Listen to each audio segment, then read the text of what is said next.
For many people in the world, the thought of a supreme being in control doesn't sit well with them.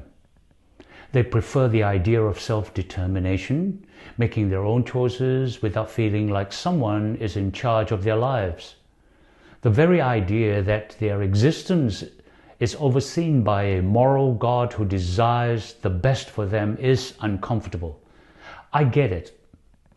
But the idea of no one being in charge is also very disturbing.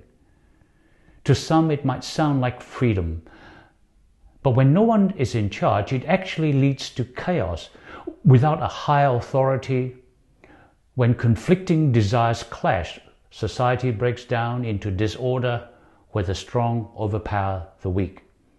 History shows that without a moral foundation, societies often collapse into violence and tyranny.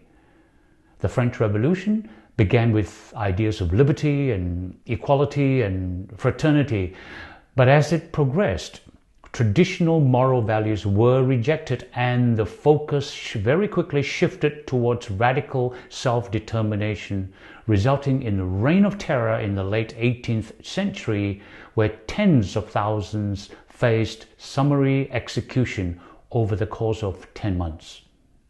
True moral freedom isn't doing whatever we want to do.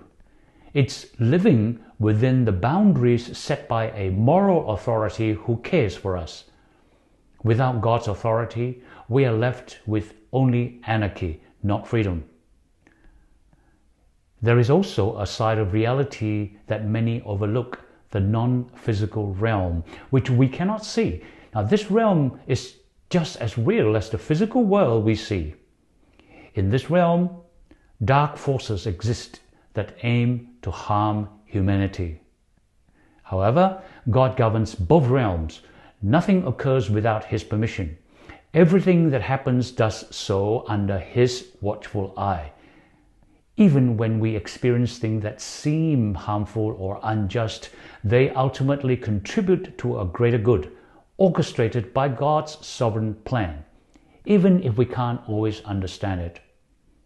Now, imagine a scenario where no one is in control, where both the physical and the non-physical realms fall into complete anarchy. Chaos would reign with no order, justice, or protection. This isn't just a frightening idea, it is a reality no one would want to face.